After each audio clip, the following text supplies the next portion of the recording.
Good afternoon, dear students. Good afternoon, sir. Is the screen share हो रहा है बेटा? हाँ सर हो रहा है। हो गया? Yes sir. चलो।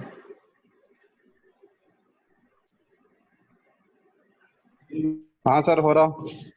Okay sir.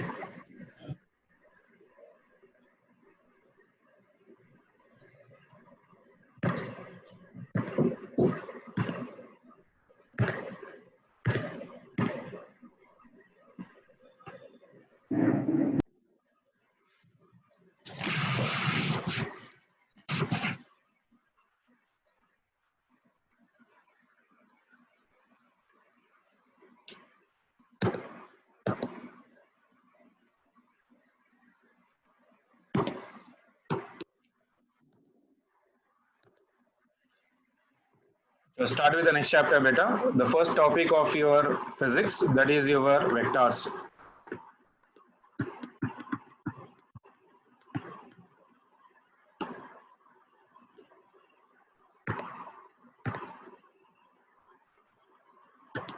ठीक है, चलो इसमें फर्स्ट हेडिंग लिख लेते हैं हम लोग. First one is what do you mean bye a physical quantities. What do you mean by a physical quantities? Okay. Now see, any physical quantity in which we can express the laws of physics is called as of your physical quantity. Physical quantity हम लोग किसको बोल रहे हैं बेटा, एक बार देख लो basically. So all the laws of physics which may be explained, like say, मैं लिख देता हूँ फिर भी, those quantities in terms of which laws of physics can be described. Laws of physics can be described or called physical quantities. Or called what? Physical quantities. Okay, and all physical quantities are measurable, beta. All the physical quantities are measurable. Okay. Asif sir. हाँ बा. Sir जरा recording का option भी दे दो ना, कर लो ना आप. रिकॉर्डिंग मेरे पास भी हो रहा है ना सर. हो रहा होगा. ओके ओके ठीक है मैं नहीं कर रहा इधर, इसके लिए आपको नहीं मैं स्टार्ट कर दिया रिकॉर्डिंग, प्रॉब्लम नहीं. ठीक है ओके चलो. So all physical quantities are nothing but right now for me what? The quantities in terms of which the laws of physics can be described is called as of what? A physical quantity. And all the physical quantities are right now for me measurable. All the physical quantities are measurable. And all these physical quantities, जितने भी हम लोग physics में physical quantities पढ़ते हैं बेटा, all physical quantities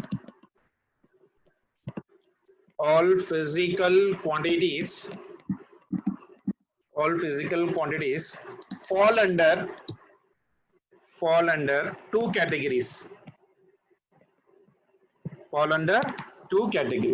What are they? They are scalars and vectors. Pseudo vectors वगैरह भी है, वो हम लोग बाद में इन डिटेल में कर लेते हैं बेसिकली, लेकिन फिलहाल के लिए तो बस इतना याद रखो. What are they? They are right now for me the scalars right now and as well as of your vectors part of relation. ठीक है ना बेटा?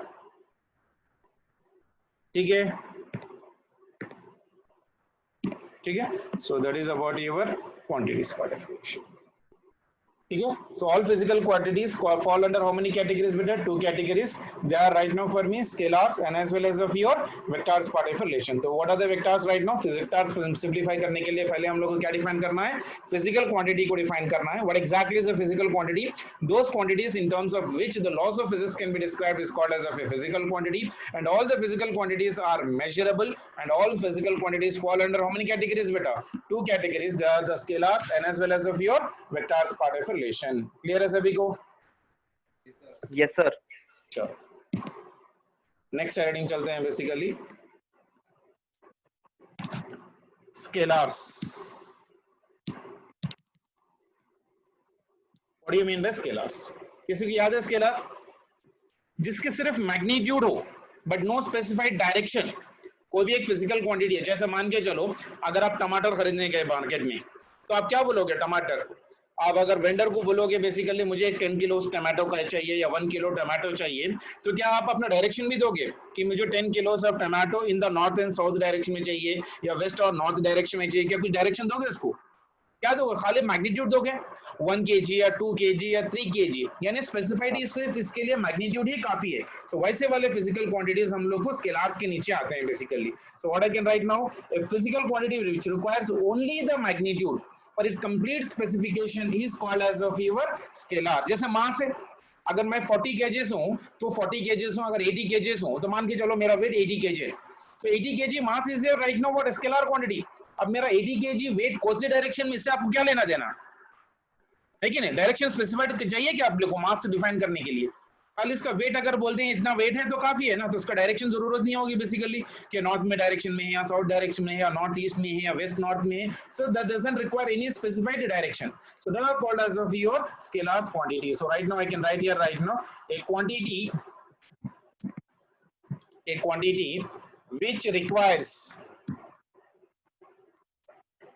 which requires only magnitude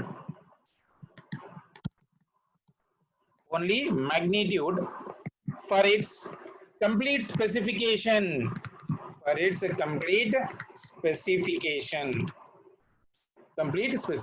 is called what? A vector is called a scalar।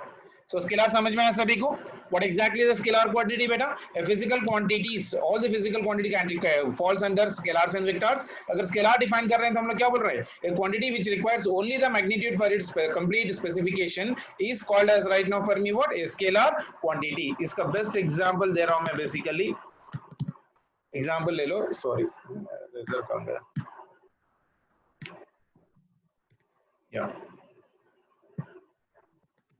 example mass comma time comma volume comma temperature comma speed comma energy comma electric current भी scalar quantity है। So these are all called as what right now for me? A scalar quantity is a quantity which requires only magnitude for its complete specification is called what? A scalar quantity is called what? A scalar quantity by definition। इसके साथ एक और एक point भी अपने को लिखना है basically.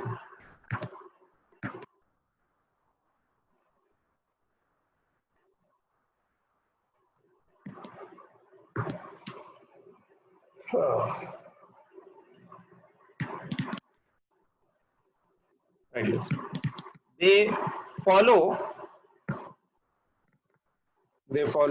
simple rules of algebra for their addition, comma subtraction, comma multiplication और डिवीजन। यानी स्केलर को हम लोग अगर ऐड करना है या डिवाइड करना है या सबट्रैक्ट करना है, मल्टीप्लाई करना है, सिंपल मैथ्स जो हम लोग मैथमेटिक्स में यूज करते हैं 10th क्लास में, वो लेके ऐड कर सकते हैं। जैसे मुझे मान के चलो 10 kgs ऑफ टमाटो खरीदना है, सो 1 + 1 + 1 I am adding vectorially the given condition. अगर मुझे 4 किलो टमाटर अगर किसी को देने का है तो I will do directly minus. यानी स्केलर क्वांटिटी के अंदर जब भी ऐड कर रहे हैं, सबट्रैक्ट कर रहे हैं या आप मल्टीप्लाई कर रहे हैं, डिवाइड कर रहे हैं, we simply use the simple rules of your algebras of your addition, subtraction, multiplication or division। बात क्लियर है सभी की? स्केलर क्वांटिटी समझ में आया सभी को? Yes sir। Everybody Yes, is sir. clear with the scalar quantity? Yes, sir. Yes sir। ठीक है, चलो नेक्स्ट वन, वेक्टर्स। अब इसका ऑपोजिट है ये। अभी क्या बोलोगे? ए quantity which requires both what? Magnitude and direction. तो मैं लिख सकता हूं यहां पर ए quantity which requires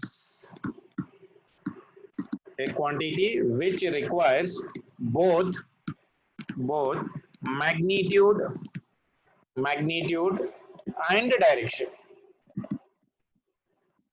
Magnitude and direction for its complete specification.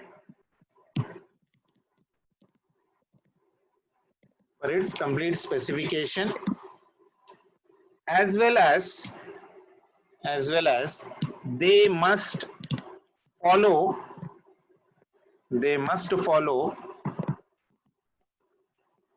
triangle law of vector addition. Triangle law of your vector addition. Example, displacement बताता हूं आप लोग. Displacement, comma velocity, comma force, comma acceleration. These are all what right now for me? Vectors. So vectors क्या है बेटा? A quantity which requires both magnitude and direction for its complete specification, as well as they must follow what right now for me? Triangle law of vector addition. Triangle law of vector addition मतलब थोड़े rule से अपने को vectors में हम लोग को further पढ़ेंगे कि triangle law, polygonal law, parallelogram law of vector addition बोल के, अगर वो सेटिस्फाई करता है तो देन ओनली हम लोग उसको वेक्टर बोलेंगे. ऐसा नहीं कि खाली स्पेसिफाइड डायरेक्शन में मैग्नीट्यूड है and it is not obeying the triangle law of vector addition, they are not called as a vector. जैसे ऊपर के कंडीशन में राइट में यहाँ पर देखो हम लोग ने एक लिखा था इलेक्ट्रिक करंट को देखो, we have magnitude and direction. Current को बोथ मैग्नीट्यूड भी रहता है, डायरेक्शन भी रहता है. It has both magnitude and direction, but they are not obeying the vector addition laws. That is the reason electric current, even though it has both magnitude and direction. जैसा मान के चलो जो रूम में मैं बैठा हुआ हूँ, मेरे रूम का स्विच ही डालूंगा तो मेरा फैन ऑन होगा ना. ऐसे नहीं कि आप अपने घर में बैठ रहे हो, आप अपना स्विच डाल रहे हो तो मेरा फैन थोड़ी ऑन होगा, नहीं होगा ना. तो स्पेसिफाइड डायरेक्शन भी है उसका और मैग्नीट्यूड भी है कि मुझे कितने पे रखना है फैन को, 1 पे रखना है, 2 पे रखना है, 4 पे रखना है. यानी फैन ऑन करने के लिए मेरे पास डायरेक्शन भी है और मेरे पास उसका मैग्नीट्यूड भी है. लेकिन करंट जो है ना, it is not obeying the vector laws of addition. What are the vector laws of addition, वो हम लोग फर्दर सेक्शन ऑफ क्लासेस में पढ़ेंगे. अगर वेक्टर को हम लोग जब भी बोलेंगे a quantity which requires both magnitude and direction for its complete specification, as well as they must also follow what बेटा, triangle law of vector addition, then only we call them as of your vectors. The best example is displacement, velocity, force, acceleration, momentum. यानी जितने भी physics में physical quantities आते हैं वो 98% या 99% वो मान के चलो वेक्टर्स ही होते हैं बेसिकली. ठीक है ना. तो सभी को डिफरेंस मालूम हो गया स्केलर और वेक्टर का? Yes, sir. ठीक है ना. So I hope you got everyone clear difference between what is a vector and what is a scalar quantity. Clear है ना बेटा सभी का? Yes, sir.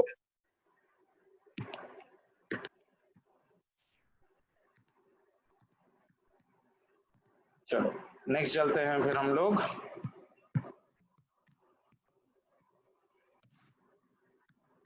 Next side heading बेटा, geometrical representation of vectors. Geometrical representation of a vector. एक vector को हम लोग कैसा रिप्रेजेंट करेंगे? So to represent a vector part of relation, how do we go for the given condition? कुछ भी नहीं बेटा. A vector is geometrically represented just by your line segment. मान के चलो मेरे पास ये लाइन है इस तरह से, ये इस तरह से लाइन, यहाँ पर एक डॉट है और यहाँ पर ये एक डॉट है. अगर मैं इसको ऐसा एरो मार्क दे दूं यहाँ से, और ये इसका टेल है और इसको हम लोग हेड बोलते हैं. ये जो बीच की लाइन है ना ऐसा जो आ रहा है एरो मार्क के अंदर, उसको हम लोग वेक्टर बोलते हैं, रिप्रेजेंटेशन. ठीक है ना. तो हम लोग क्या बोलेंगे, a vector is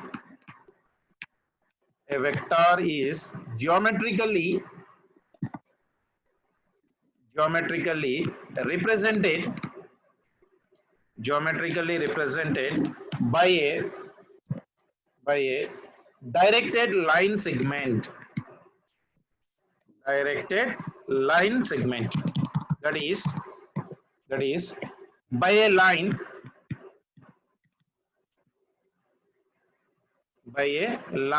to which a direction has been assigned.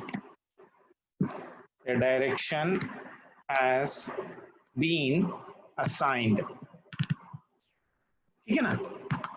with an arrowhead. arrowhead. That is the way how do we represent the vector particulation. जैसा डिस्प्लेसमेंट है मान के चलो, अगर मैं डिस्प्लेसमेंट को लिख रहा हूं इस तरह से, तो डिस्प्लेसमेंट क्या हो जाएगा, डी बार. एक्सिलरेशन है तो ए बार, isn't it? अगर वेलोसिटी है तो वी बार, मोमेंटम है तो पी बार. ऐसा उसके ऊपर अगर एरो मार्क से लिख दें तो उसको हम लोग वेक्टर बोल देते हैं बेसिकली. क्लियर है सभी को? क्लियर है? Yes, sir. Yes, sir. Next one, the length of the Yes, sir. Arrow, जो भी हम लोग लिख रहे हैं बेटा, the length of arrow, the length of arrow will be proportional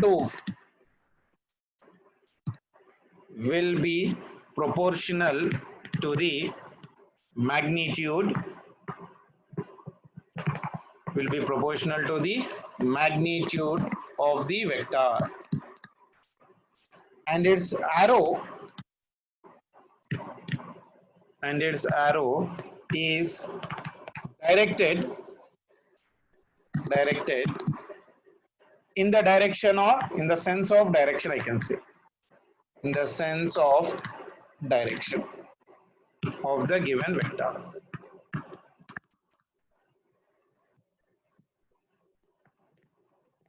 ठीक है ना? तो जनरल रिप्रेजेंटेशन हो गया बेसिकली. अब हम लोग क्या कर रहे हैं, ए वेक्टर कैसे रिप्रेजेंट कर रहे हैं बोल रहे हैं बेटा, एक एरो से, यानी जो पॉइंट स्टार्ट हो रहा है उसको हम लोग क्या बोल रहे हैं, the point wherever it is been starting, we are calling it as of your tail, and the point wherever it is been heading with an arrow mark, that is called as of your vector representation. So vector representation is generally represented by a arrow mark with an arrow mark particulation. Clear है सभी को? Clear है? ठीक है ना बेटा? Yes, sir. Force कैसे लिखोगे? Yes, sir. ठीक है, समझ में आया सभी को? हाँ sir. Yes, sir. चलो एक क्वेश्चन कर लेते हैं जल्दी से. देखो, represent the following vectors.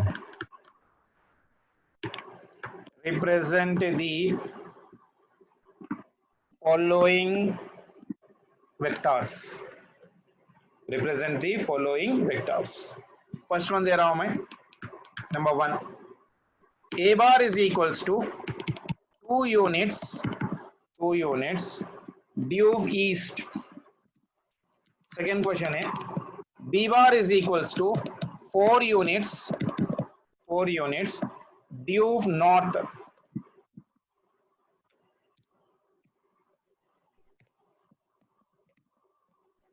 Due north. और थर्ड वन है, c bar is equals to 5 units due west. And fourth वाला है, d bar is equals to 3 units due south. ये अपने पास क्वेश्चन, ठीक है ना? Represent the following vectors. अब अपने ईस्ट वेस्ट नॉर्थ तो मालूम है ना बेसिकली, तो मान के चलो अगर मैं ले रहा हूं बेसिकली, मैं अगर ज्यादा शेप्स में ले लूं तो एक लाइन ले लेता हूं इस तरह से, ठीक है ना? इसके तरफ इस तरह से एक लाइन, ठीक है ना? चलो, तो अब इसको मैं लिख रहा हूं यहाँ पर, तो ये डायरेक्शन में यहाँ पर क्या हो जाएगा बेटा, ये कौन सा डायरेक्शन होगा बेटा? North sir. ये ईस्ट होता. ईस्ट. ये क्या हो गया? वेस्ट. ऊपर क्या हो गया? North. नीचे क्या हो गया? South. साउथ. ठीक है ना? अब रिप्रेजेंट करना शुरू करो. फर्स्ट वन कितना है? A bar is equal to 2 units. 2 units मतलब यहाँ से 0, यहाँ पर 1, यहाँ पर 2. ठीक है ना? तो ऐसा निकला सभी को? Yes, sir. ठीक है ना? दैट इज योर ए बार. उसके बाद बी बार कितना यूनिट्स है? 4 यूनिट्स ड्यू नॉर्थ, यानी 1 2 3 4 यहां तक जाएगा, तो ये वेक्टर ऐसा, ये हो गया बी बार. ठीक है ना? सी बार कितने यूनिट्स है? 5 यूनिट्स, यानी और थोड़ा बड़ा वेक्टर, 1 2 3 4 5 यहां तक कहीं पर आएगा, तो ये हो गया मेरे पास सी बार. उसके बाद डी और कितने यूनिट्स है? 3 यूनिट, 1 2 3 नीचे तक यहाँ पर आ जाएगा, ये हो गया डी बार. यस बात समझ में आई? जी सर. क्लियर है? Yes sir. Yes yes sir. Sir. चलो वेरी गुड. और एक क्वेश्चन कर लेते हैं बेसिकली.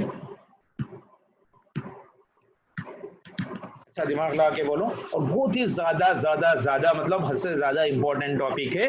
आपने आते से चैप्टर्स में जैसा kinematics, Newton's loss of motion, rotation mechanics में ये एंगल्स निकालने का तरीका आप लोग को कंपलसरी याद होना चाहिए। तो देखो अभी क्या लिख रहे हैं हम लोग,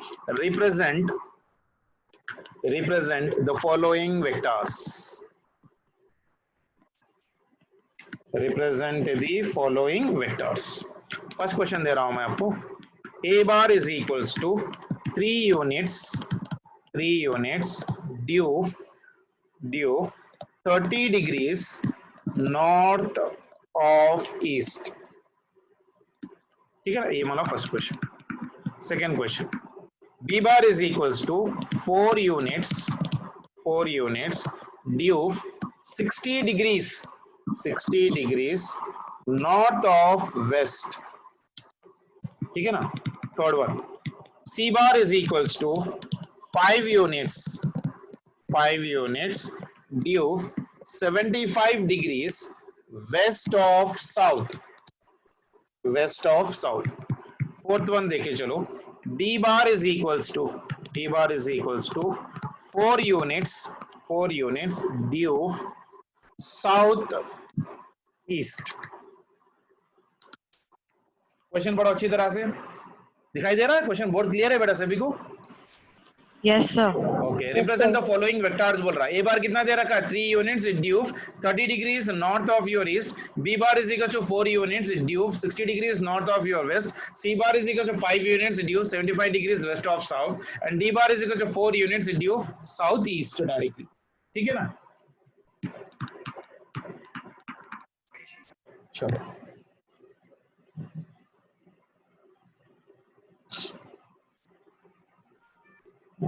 शेप्स कहाँ पर है इसके? यहाँ पर है। तो एक ले रहा हूँ मैं इस तरह से, तो यहाँ से यहाँ तक इस तरह से, फिर शेप्स पे जा रहा हूँ, ऐसा ले रहा हूँ, ऐसा। ठीक है ना। चलो उसके बाद हम लोग अपनी वैल्यूज लिख लेते हैं बेसिकली। तो ये क्या है बेटा? ईस्ट। ये क्या है? वेस्ट। ये क्या है? नॉर्थ। और ये क्या है? साउथ। ठीक है ना। अब देखो, a bar is equal to 3 units 30 degrees north of east. 30 degrees north of east. तो क्या करना है? देखो शॉर्टकट बता रहा हूं मैं, आप लोग आराम से सुनो। सभी लोग अटेंटिव है? सभी लोग? एवरीवन? जी सर। ठीक है। देखो अब Yes, क्या sir. करना है, देखो यहाँ पर क्या बोला, 30 डिग्रीज नॉर्थ ऑफ ईस्ट बोला है। तो क्या करोगे? ईस्ट पे बैठ जाओ आप। नॉर्थ ऑफ ईस्ट मतलब क्या कर रहे हैं आप लोग? ईस्ट पे बैठ जाओ और 30 डिग्रीज नॉर्थ को जाओ। समझ में आ गया? नॉर्थ ऑफ ईस्ट मतलब क्या? जो टर्म एंड हो रहा है वहां पर अपने को बैठना है। तो अभी मैं कहां पर बैठ रहा हूं? ईस्ट पे बैठ रहा हूं। तो ईस्ट पे बैठ के कहां जाऊंगा? नॉर्थ। नॉर्थ पे कितने डिग्रीज जाऊंगा? 30 डिग्रीज। यानी यहाँ पर ये एंगल जो आएगी यहाँ पर ऐसा आ जाएगी 30 डिग्रीज। बस समझ में आ गई? Yes sir. Yes. North of east मतलब ईस्ट पे बैठो, नॉर्थ को जाओ, कितने डिग्रीज? 30 डिग्रीज। तो ये बार कितना हो गया मेरे पास right now? A bar, this one is right now a bar. हो गई बात? Yes sir. Yes. अब वो जो यूनिट्स है ना वो हम लोग लिख ले सकते हैं बेसिकली, छोटा बड़ा जो भी है वैसा हम लोग लिख ले सकते हैं बेसिकली। 1 यूनिट, 2 यूनिट, 3 यूनिट, मतलब ये हो जाएगा मेरे पास ऐसा। तो यहाँ पर 1, यहाँ पर 2, यहाँ पर 3, यहाँ से यहाँ तक ही ये होगा। ठीक है ना। ये हो गया मेरे पास ए बार। क्लियर है सभी को? Yes, sir. जी सर। अब उसके बाद क्या है देखो, उसके बाद क्या है? 4 units फोर यूनिट्स कहां पर जाना है? North of west. North of west. हाँ। तो क्या करोगे? वेस्ट पे बैठकर हेलो, वेस्ट कहां से? हाँ बोलिए बोलिए मैडम, 1 मिनट। जी जी बोलिए। हाँ। जी जी जी। ठीक है, फोन तक आ जाओ। हाँ आ जाओ। ठीक है। ओके, कहाँ पर था? हाँ, तो B bar is equal to 4 units due 60 degrees north of east. तो आप कहाँ पर बैठोगे अभी? आप वेस्ट बैठे कितने डिग्री जाओगे? 60 डिग्रीज 60 डिग्री। ये पूरा कितना डिग्री होता है बेटा? 90 डिग्री। तो 90 एंगल थोड़ा डिग्री बड़ा होगा तो यहाँ पर, ठीक है ना? कितने यूनिट्स है? 4 यूनिट्स है ना। तो मैं मान के चल रहा हूँ यहाँ से 1 2 3 4 यहाँ तक। ये कितना हो गया? बी बार ना। यस तो एंगल यहाँ से लोगे ऐसा 30 कितना डिग्री से? 60 degree. 60 degree sorry, arrow mark नीचे आना है, मैं रफ कर देता हूँ, ठीक है ना? ऐसा, ठीक है। Yes Then C bar is equal to 5 units reduce 75 degrees west of south.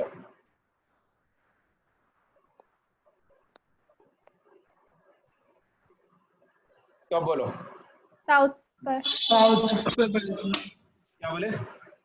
South से 75 हाँ, साउथ साउथ से में वेस्ट बैठ के जाना। कितने डिग्री जाओगे? 75 डिग्री, यानी 75 थोड़ा बड़ा हो जाएगा इस तरह से, ठीक है ना? हाँ। 1 2 3 4 5, तो वेक्टर यहाँ से यहाँ तक आ जाएगा। तो ये कितना हो जाएगा? सी बार। एंगल कितनी होगी बेटा? ये 70 जो एंगल आ जाएगी यहाँ से यहाँ तक, ये 75 डिग्री। समझ में आ गया? यस तो डी बार देखो Yes, कितना sir. होगा? डी बार देखो, D bar is 4 units south of east. कौन बोलेगा? ईस्ट पे बैठ के ईस्ट पे बैठ के साउथ हाँ, जाना। ईस्ट पे बैठ के कहाँ जाओगे? साउथ साउथ साउथ पे जाओगे। कितना South. जाओगे? 45 degree 45 degree. Exactly 45 degrees. Very good. क्योंकि कुछ भी एंगल नहीं दिया तो एग्जैक्टली कहाँ पर आ जाएंगे हम Cross लोग? कर लेगा सेंटर पे बीच आ में से। जाएंगे। यानी साउथ ऑफ ईस्ट मतलब ईस्ट पे बैठ के यहाँ पर चले जाओ तो ये एंगल हो गए मेरे पास 45 डिग्री। 45 डिग्रीज या ये एंगल भी ले लो तो ये एंगल भी अपने पास 45 डिग्री से होगी, कोई प्रॉब्लम नहीं, ठीक है ना? साउथ ईस्ट, ईस्ट साउथ, ऐसे जैसे भी बोला मतलब वो क्या होगा एग्जैक्टली एंगल? 45 डिग्रीज। बात समझ में आई सभी को? एंगल्स निकालना समझ में आ गया? Yes, sir. क्लियर है? ऐसे वाले में आप अटकोगे नहीं ना। अगर 30 degrees No, north of sir. East बोल रहा है, ईस्ट ऑफ वेस्ट बोल रहा है, वेस्ट ऑफ साउथ बोल रहा है, कुछ भी बोल रहा है तो आप आराम से कर लोगे। तो करना है क्या है? Yes, sir. बेसिक मेथड क्या याद रखना है? जो भी एंड टर्म है वहां पर बैठना है और जितने डिग्रीज दिया उतने डिग्रीज फर्स्ट वाले डायरेक्शन में चले जाना है। क्लियर है सभी को? Done? सर। चलो very Yes, sir. Next topic चलते हैं फिर अपना, मॉड्यूलस ऑफ वेक्टर।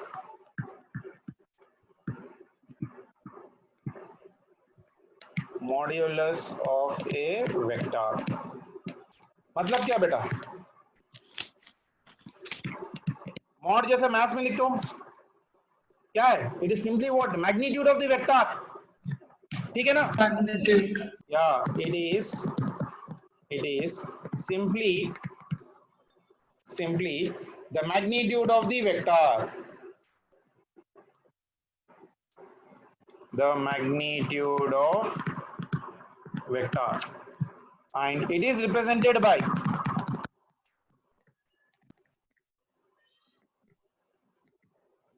कैसे रिप्रेजेंट करते हो बेटा मैग्नीट्यूड की? It is represented by placing two bars and the symbol in between them, and the symbol in between them, ठीक है ना? मान के चलो a बार है मेरे पास, a bar is equals to, मैंने आपको दे दिया 4 units 45 degrees north of east. Its modulus will become how much बेटा?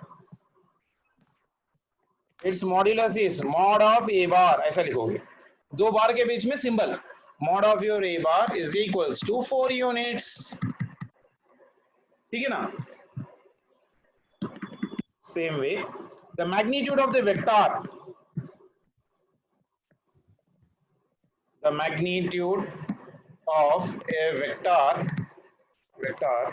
is never negative, यानी मैग्नीट्यूड मॉड्यूलस जो भी होता है वो कभी भी नेगेटिव नहीं होता है। So the magnitude of a vector is never negative, ठीक है ना? So what do you mean by modulus of a vector बेटा? It is simply the magnitude of the vector and it is represented by what? Placing the 2 bars and the symbol in between them. And the symbol. Clear है सभी को? Clear है? Yes, sir. चलो very good. Yes, sir. समझ में आ रहा है बेटा? Yes, sir. Yes, sir. परेशानी हो रही?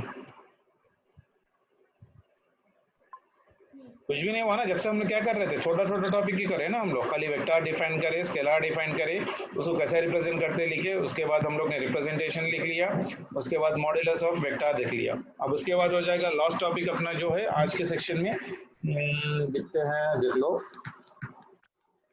Angle between vectors.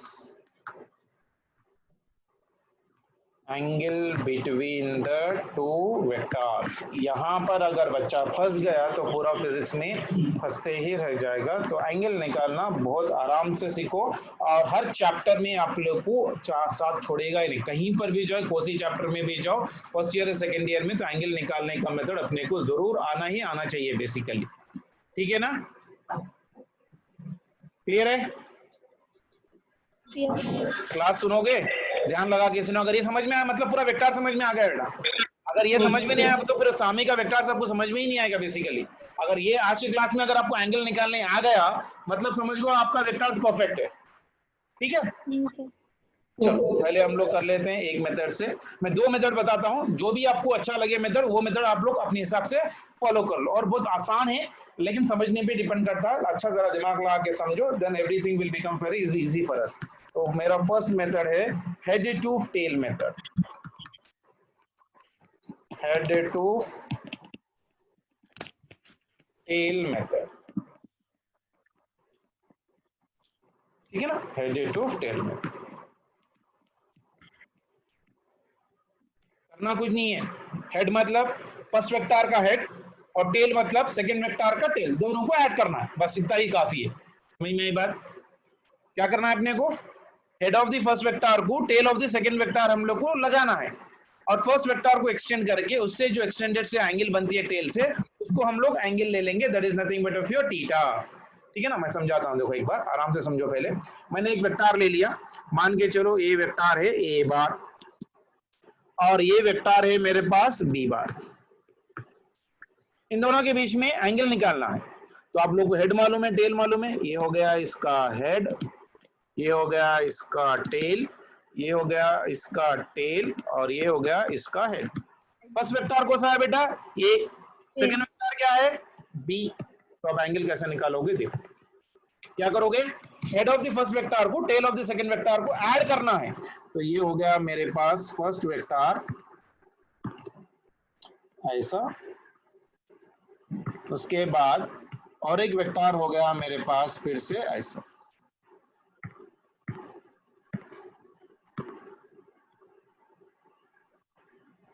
ठीक है ना?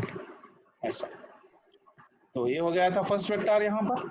तो इसको मैं एरो मार्क इस तरह से था मेरा यहाँ पर, तो यहाँ पर इसका एरो मार्क यहाँ पर था, और इसको हम लोग ऐसा करें। तो टेल और हेड दोनों अटैच हो गए बेटा। Yes. अब क्या करना है, हेड जो है ना फर्स्ट वेक्टर, उसको एक्सटेंड करो ऐसा। ठीक है? एक्सटेंडेड, है ना, ये जो डॉटेड लाइन मैंने बनाए, ये डॉटेड लाइन से इसको जो एंगल बन रहा है ये हो जाएगा angle between the vector A bar and B bar. B bar. बात समझ में आई? Yes. समझ में आया सभी को बेटा? Yes, sir. और एक लेता हूं, आप लोग समझो, आप लोग बोलो। अगर मैंने ऐसा ले लिया, मान के चलो, सॉरी, मान के चलो ये हो गया मेरे पास ए वेक्टर और ये हो गया मेरे पास बी वेक्टर। इन दोनों के बीच में एंगल निकालना है। करोगे क्या? करना कुछ नहीं है, head of the first vector को tail of the second vector add करना है इस तरह से। एंगल क्या करोगे? तो एंगल निकालने के लिए क्या करना है, इसको हम लोग एक्सटेंड करना है। इन दोनों के बीच में नहीं आते एंगल, इसको एक्सटेंड करना है, एक्सटेंड करके इससे एंगल बनाना। तो ये हो गया थीटा। Theta. ठीक है ना? Yes. बात समझ में आई? Yes, sir. ये मेरा सेकंड एग्जांपल था और ये मेरा फर्स्ट एग्जांपल था। ठीक है, समझ में आया सभी को? Yes, sir. प्रोडक्ट ले लेते हैं बेसिकली। ये एक वेक्टर है ए बार और ये एक वेक्टर है बी बार।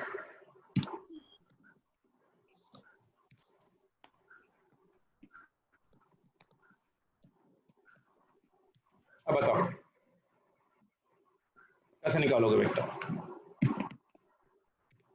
तो करना कुछ नहीं, फर्स्ट वेक्टर को ऐसे ही रखोगे, सेकंड वेक्टर को नीचे लेके आ लो। अगर बी वेक्टर को खींच के डायरेक्शन नहीं चेंज करे sir, can I bring it down? तो टेल लेके आके हेड को लगा दो, उसको नीचे सरका दो, ऐसा हो गया। तो ये हो गया बी बार और ये हो गया ए बार। एंगल मतलब क्या? इसको एक्सटेंड करना है ऐसा, इन दोनों के बीच में जो एंगल बन रही है ये हो गया थीटा। समझ में आया? हेड और टेल मिल रहे हैं ना? क्लियर है? Yes, sir. Yes, sir. चलो इसको हम लोग लिख लेते हैं, एक पॉइंट बना लेके लिख लो। समझ में आया? फिर एक बार बतलाऊं बेटा, समझ में आ गया। समझ में आ गया। लिखो।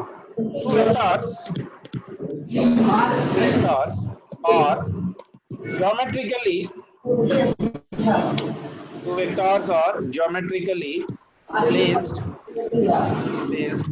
head to tail such that their original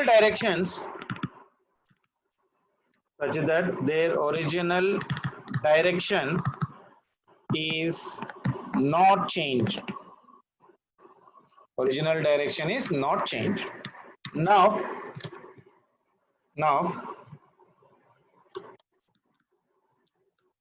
the head of the first vector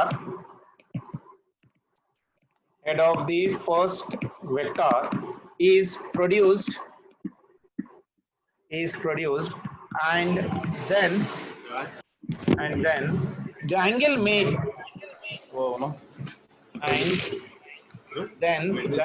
made by this produced line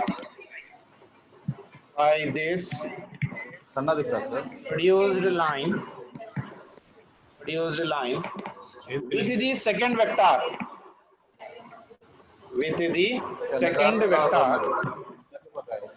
gives कल का 21 परे का पीस रहा तो खाने क्या है बोलते बोला the angle between the two vectors. मिलता तो ना रहा मैंने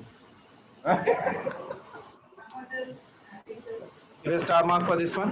मैं दिन रात Always smaller angle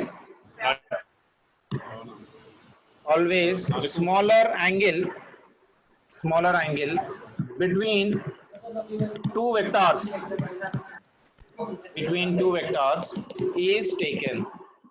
ये याद रखो, हम लोग फिर कल से करेंगे क्लास में, ये बहुत अच्छी तरह से याद रखना है।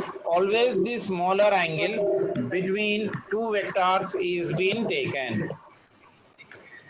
ठीक है ना? तो जब भी हेड और टेल बना रहे हो बेसिकली दोनों के बीच में जब भी लोगे angle, always take the angle in such a fashion that दोनों head and tail should be always be taken in such a fashion कि दोनों के बीच में जो एंगल होगी that should always be a smaller angle, then only will get the angle between them. अगर दो एक स्मॉलर, एक मान के चलो एंगल 60 बन रही है और एक मान के चलो 260 बन रही है, 332 430 60 डिग्री लोगे तो स्मॉलर एंगल को कंसीडर करोगे कभी भी, ठीक है ना? क्लियर है? तो हम लोग क्या बोल रहे हैं? Two vectors are geometrically placed head to tail such that their original directions are not going to change. Now the head of the first vector has been produced and the tail made by this produced line with the second vector gives the angle between the vectors and always smaller angle between the two vectors is taken. Sir ऊपर जा सकते हैं आप उसको sir? ठीक है ना? Sir Yes बेटा। आप एग्जांपल दिए थे ना उसमें चाहिए सर? हाँ दे देता हूँ। नहीं आप उसमें जो एंगल दिए थे वो बड़ा था। हाँ देखो अब यहाँ पर देखो, ये जब एंगल ले रहे थे बेसिकली आप, अब ये देखो ये भी एंगल था, ये हेड एंड टेल है और ये ऊपर में जो आ रहा है बेसिकली ये भी हेड एंड टेल है ना बेटा, ये भी हेड एंड टेल ही है ना? Yes sir. तो यहाँ पर भी दोनों के बीच में ये भी एंगल ले सकते थे आप, तो नीचे वाला ही क्यों ले रहे हैं? क्योंकि ऊपर वाला एंगल और नीचे वाला एंगल में कौन बड़ा कौन छोटा है? ये कौन सी है लाइट? नीचे वाला छोटा है ना? कैसा मालूम? ये अरे एंगल स्ट्रेट लाइन में कितना होगा बेटा? यहाँ से यहाँ तक एंगल कितनी होती है? 180 डिग्री होती है। 180 degrees. ये नहीं देखे अगर तो इसके अंदर कभी भी अगर एंगल डाल रहे हो तो ये 180 डिग्री से कम ही होगी ना, यस सर। ठीक है ना? उसीलिए हम लोग स्मॉलर एंगल कंसीडरेशन कर रहे हैं। मैं और डिटेल में कराता हूँ न्यूमेरिकल्स में भी, आप टेंशन मत लो, और मेथड्स में भी आ जाएगा। मैं जब आपको कराऊंगा न्यूमेरिकल्स में तो जब आपको आइडिया आते रहेगा। बट याद रख लो बेसिकली अगर एंगल ले रहे हैं कभी भी दोनों के बीच में तो स्मॉलर एंगल लेना है। तो ये थर्ड है बोल के गिन लेना पड़ता, इन्हें बगैर तो नहीं करता। क्लियर है? ऐसा नहीं, तुम अगर एफ लिखे सेकेंड ईयर के बच्चे अगर कोई क्लास में है बेटा तो today evening at 5:30 we are starting the wave optics chapter बेटा। तो बाकी के बच्चों से I send you the ID basically Asif sir को भेज दूंगा या मैं आप लोग को आसिफ सर को भेज दूंगा या अली सर को भेज दूंगा। तो वो आईडी पे आप लोग एवरीडे यहाँ से आप लोग 5:30 से लेके 6:30 तक का रेगुलरली सेकेंड ईयर की क्लासेस होंगी। ठीक है? हाँ पेपर पे लिख के लगा।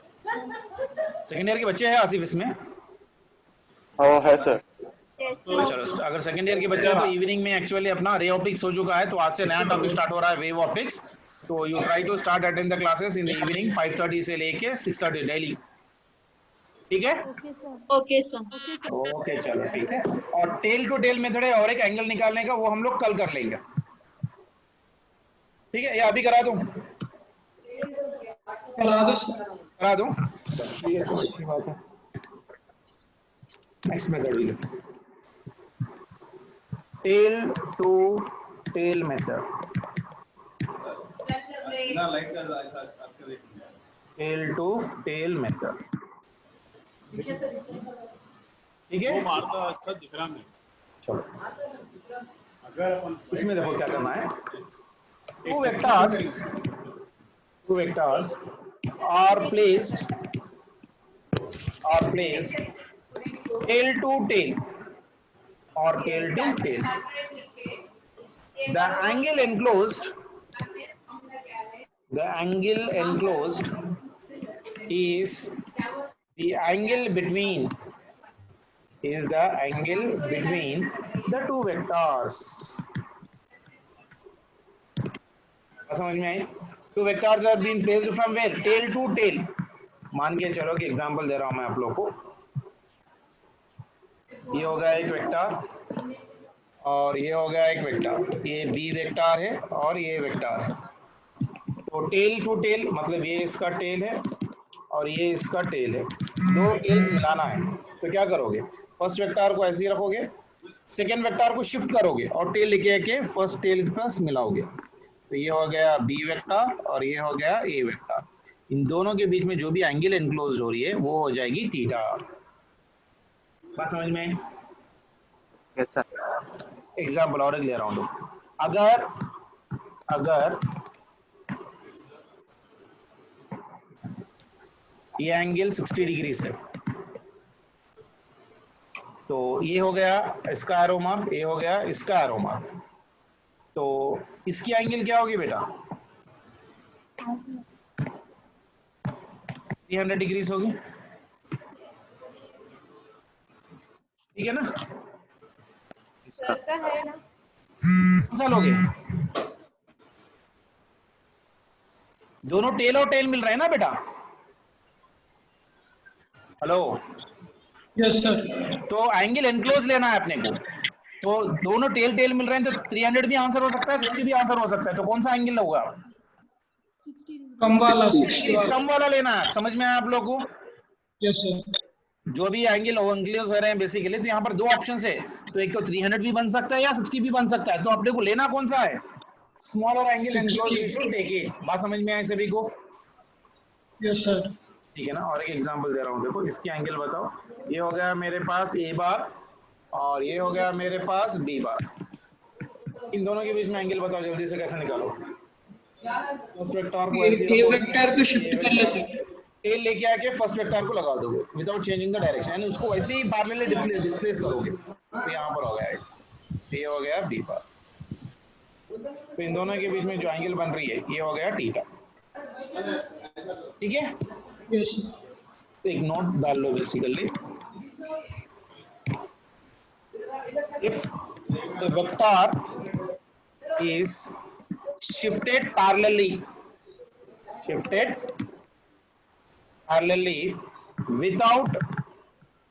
without any change in direction,